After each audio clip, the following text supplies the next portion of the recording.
So in my last video, I spoke about the idea and the need to actually let go when you are manifesting and what letting go actually means within this context. There's actually another level to it, because it's all well and good understanding that we must let go, but how do we actually put that into practice?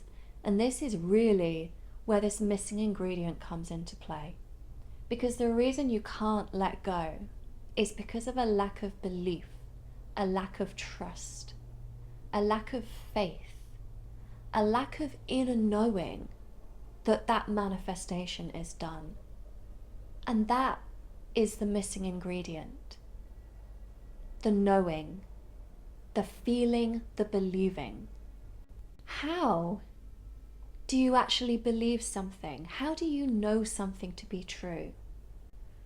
When, especially when, the physical reality isn't reflecting it back to you. Let's actually think a little bit about belief and what it takes to believe in something.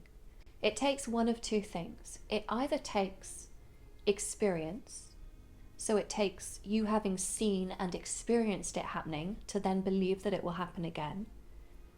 Let's take an obvious example. You believe the sun will rise every morning because it has risen every morning of your life.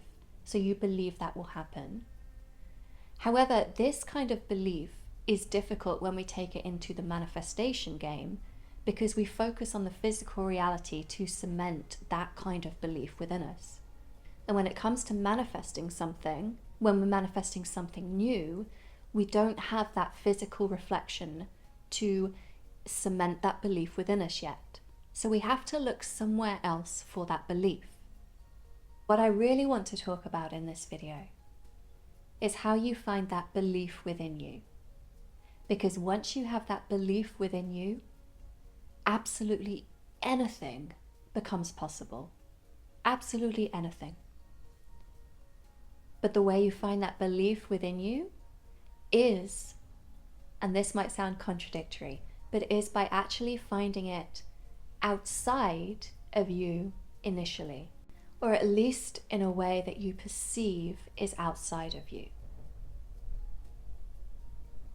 And the you that I'm referring to here is the ego you, the egoic you. And just so that we have clarity on what that means, ego is actually false identification of yourself. That's all it is. It is you believing that you are something which you are not. Now, maybe that is a part of you that arises from you, but it is not you. You give life to it, but it is not you. You are the life itself. Manifesting is about you. Manifesting is about you looking at yourself. Manifesting is about self-inquiry. It's about self-realization. Sorry about the noise here. It's about self-awareness. If you're manifesting a specific person, guess what? Your manifestation is not about them, it's about you. It's about you getting to know you. Everything starts from within you. The way you learn to believe and trust is by connecting to that which is higher than you. You, in this situation, being ego. And the way you bypass the ego is by observing it, by seeing it. And this is why manifestation can lead to awakening of all kinds, because it leads you to look at yourself. In order to manifest, you have to examine everything that's arising within you. You have to examine your limiting beliefs. You have to look at them, pinpoint them, work out, unravel where they came from. And once you do this work, once you strip yourself back, once you no longer associate with the ego, once you actually realize your true self, your true being, you will be able to manifest anything that you want so easily. It becomes so simple and so beautiful. But that work has to be done. And that work is not complicated. That work is very, very simple. It is purely the ego getting in the way, stopping you from doing that. It's your thoughts getting in the way, the mind getting in the way.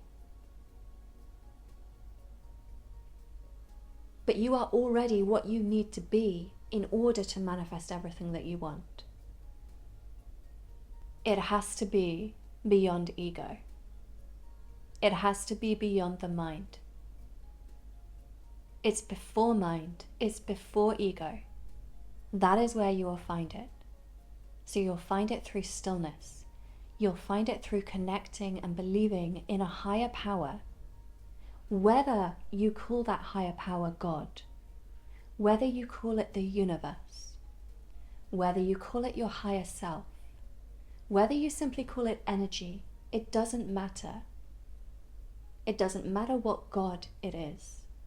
It doesn't matter what label you give it. If you can't believe yourself that manifestations are coming, then you have to put your belief into something higher. And the way you do that will be different for everyone. But the most effective way is to quiet your mind, is to look within you, is to realize the you that is truth, is to realize that you're not your mind, you're not your thoughts, that they just come from some pattern of conditioning. Because when you do this, you will be connected with that higher source. It will come so naturally to you. And the way to do this is, as I mentioned, through self-observation, through meditation, inner reflection meditation, silent meditation. If you find that difficult, start with chanting. Have a mantra. Repeat an affirmation over and over again until the words themselves lose all meaning and you simply go within. This is the core of manifestation. And this element has to be done in order for all of these techniques, which do work, but in order for them to work really effectively. Have a beautiful day. Much love.